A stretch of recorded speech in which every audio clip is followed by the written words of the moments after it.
السلام عليكم. النهارده هنتكلم عن ازاي تنزل ميول سوفت على الجهاز بتاعك ببساطة.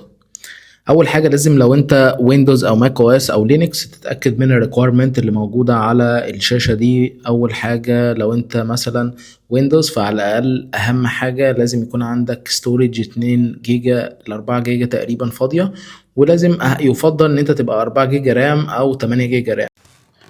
بعد كده انت هتحتاج تدخل على الموقع الرسمي بتاع ميول سوفت عشان تقدر تعمل داونلود للاي دي اي او الديفلوبمنت تول بتاعتهم. في شويه اوبشنز انت محتاج تملاها زي الفيرست نيم لاست نيم، الاوبريتنج سيستم بتاعك ايه، والكومباني والكلام ده كله عشان يتبعت لك الزيب فايل على الايميل بتاعك. بعد ما تكمل كل البيانات بتاعتك وتعمل داونلود هيتبعت لك فايل مضغوط على الايميل بتاعك، تقدر بعد كده تعمل له داونلود. طبعا كل فايل بيبقى بناء على الاوبريتنج سيستم بتاعك. بعد كده نزلت الفايل، فكيت الضغط من عليه، وبعد كده لقيت جواه فولدر اسمه اني بوينت ستوديو.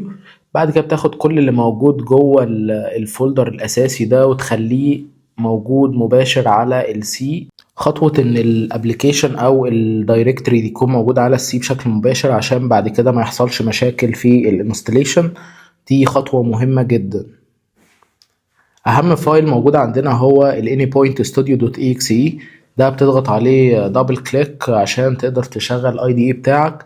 بعد كده بتختار الورك سبيس بتاعتك، المكان اللي هيبقى فيه كل الانتجريشن فلو. هيفتح معاك الاي دي اي بالشكل اللي قدامك ده بناء على الفيرجن اللي انت منزلها، وبناء على الرامات بتاعتك، وبناء على كل حاجة بيكون سرعة الجهاز نفسه. بعد ما الاي دي اي بيفتح بيبقى شكله زي ما قدامنا كده، بيبقى على الشمال الاكسبلورر، على اليمين الباليت بتاعتك، تحت الكونسول.